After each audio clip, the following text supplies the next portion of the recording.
اللهم صل على محمد وعلى آل محمد كما صليت على إبراهيم وعلى آل إبراهيم إنك حميد مجيد. نحمده ونصلي على رسوله الكريم. أما بعد،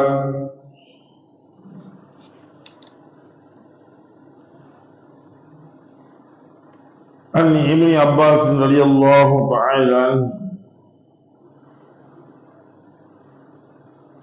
يقول: سمعت النبي صلى الله عليه وسلم يخطب يقول: لا يخلون رجل بامرأة إلا معها ذو محرم، ولا تسافر مرأة إلا مع ذي محرم إلى آخره. أو قال النبي صلى الله عليه وسلم صدق رسول الكريم.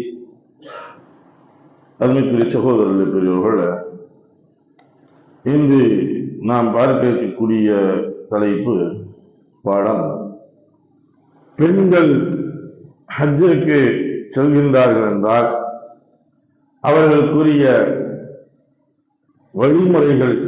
ஒன்று, மஹரமான ஆண்களுடன் மட்டும்தான் இவர்கள் ஹஜ்ஜிற்கு செல்ல வேண்டும். மஹரம் இல்லாத ஆண்களுடன் இவர்கள் ஹஜ்ஜிற்கு செல்லக்கூடாது என்பதை பற்றி விளக்கக்கூடிய ஒரு பாடம்தான். இப்னு அப்பாஸ் ரலியல்லாஹு தஆலா அன்ஹு அவர்கள் கூறியதாவது: ஒரு பெண்ணுடன் எந்த அந்நிய ஆடவனும் தனிமையில் இருக்க வேண்டாம். மனம் முடிக்க தகாத நெருங்கிய ஆண் உறவினருடன் அவள் இருக்கும்போது தவிர.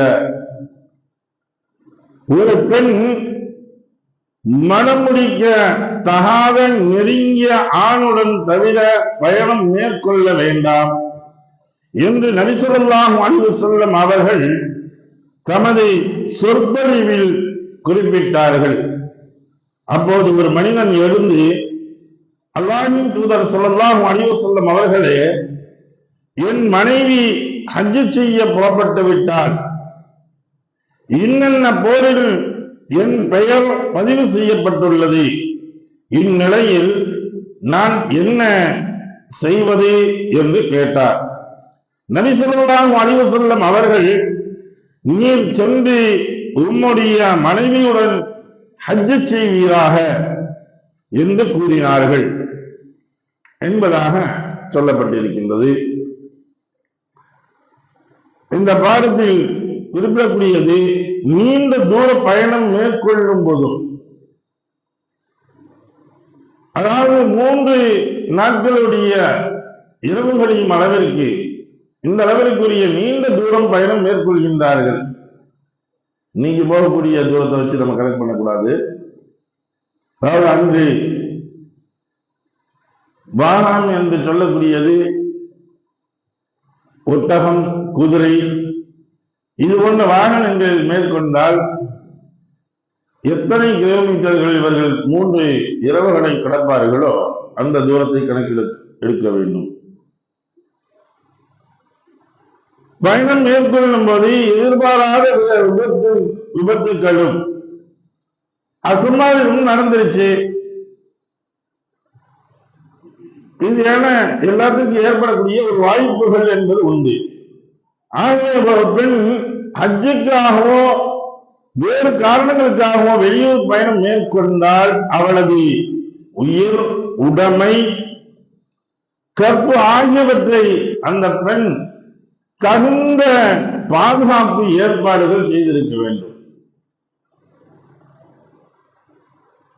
அதை அவள் உறுதி செய்துவிட்டுதான் அவள் அந்த பயணத்துடன் சொல்ல வேண்டும். அதற்காகத்தான் கணவன் அல்லது மனம் முடிக்க இவருக்கு ஹராமானது, மனமுடிக்க தகாதவர்கள் யாரோ நெருங்கிய ஆண் உறவினர்களுடன் தான் அந்த பெண் பயணம் மேற்கொள்ள வேண்டும் என இந்த ஹதீஸ்களின் மேலே குறிப்பிட்டவருடைய ஹதீஸ்கள் எல்லாம் வலியுறுத்தி சொல்லக்கூடியது, யாரை இந்த நெருங்கிய உறவினர்கள், அதாவது திருமணம் முடிப்பதற்கு இவர்களுக்கு தடையாக இருக்கக்கூடியவர்கள், திருமணம் யாரெல்லாம் முடிக்கக்கூடாது என்பதை பார்க்கக்கூடிய சமயத்தில் தந்தை, மகன், சகோதரன், சகோதரனின் மகன், சகோதரியின் மகன், தாய் மாமன், தந்தையின் சகோதரன், பாழ்குடி சகோதரன், கணவனின் தந்தை, கணவனின் வேறு மனைவிக்கு பிறந்த மகன், இவங்களெல்லாம் மனமுடிப்பதற்கு இவருக்கு தடை உள்ள ஆண்களாக இருக்காங்க. அந்த நெருங்கிய உறவுடன் இவர் என்ன செய்யலாம்? பயணத்தை மேற்கொள்ளலாம். பாதுகாப்பு என்பது கணவன் அல்லது நெருங்கிய உறவினரோடு தான் இருக்கும். சரி, இதே சமயத்தில் ஒரு குழுவாக இவர்கள் செல்கின்றார்கள். இப்ப இன்னைக்கு இந்த இதான் எடுத்துக்கொண்டு ஹஜ்ஜுக்கு சில பெண்களையும் அழைத்து செல்கின்றார்கள். அந்த குழு ஆண் பெண்கள் அதிகமாக கொண்டு போறாங்க. அழைத்து செல்லக்கூடிய சமயத்தில் இவர்களுக்கு ஊர்ஜிதமான ஒரு நம்பிக்கை இருக்கின்றது, நம்பகத்தகமான ஒரு சூழ்நிலை இருக்கிறது, எந்த ஒரு பாதிப்பும் ஏற்படாது. இதற்கு இவர்களுடைய உயிருக்கோ உடைமைக்கோ கற்புக்கோ இந்த விஷயங்களுக்கு இவர்கள் மூலியமாக பாதுகாப்பு ஏற்படுமே ஒன்று பாதிப்பு என்பது ஏற்படாது என்பது உறுதியாக தெரிய வேண்டும். அப்படி அவங்களுக்கு தெரிஞ்சு அப்படின்னா அந்த குழுவோட செல்லலாம் என்பதாக சில அறிஞர்கள் சொல்கின்றார்கள். சிலர்கள் இல்லை, அதுவும் தவிர்க்க வேண்டும். அவர்கள் எக்காரணத்தை கொண்டும் மஹரமான ஆண்கள் இல்லாமல் அவர்கள் ஹஜ்ஜிற்கோ உம்ராவிற்கோ செல்வது என்பது கூடாது. இன்னும் ஒருபடி மேலே செல்வதாக இருந்தால் பயணங்கள் கூட மேற்கொள்வது கூடாது. தூர பயணங்கள் இருக்கின்றது, கடுமையான வெகு தொலைவான பயணங்கள் கூட இவர்கள் மேற்கொள்ளக்கூடாது என்பதாக சொல்லி காட்டுகின்றார்கள். ஆக ஒரு பெண்ணுக்கு ஆண்தான் துணையாக இருக்கின்றார், பாதுகாவலனாக இருக்கின்றார் என்பதை இந்த ஹதீஸின் வாயிலாக நமக்கு உணர்த்தி காட்டுகின்றது. எதை படித்தோமோ எதை கேட்டோமோ அதை விளங்கி நடக்கக்கூடிய நன்பாக்கியத்தை வல்லவன் அல்லாஹ் உங்களுக்கும் எனக்கும் தந்தார். விரிவானாக அல்ஹம்துலில்லாஹி ரப்பில் ஆலமீன்.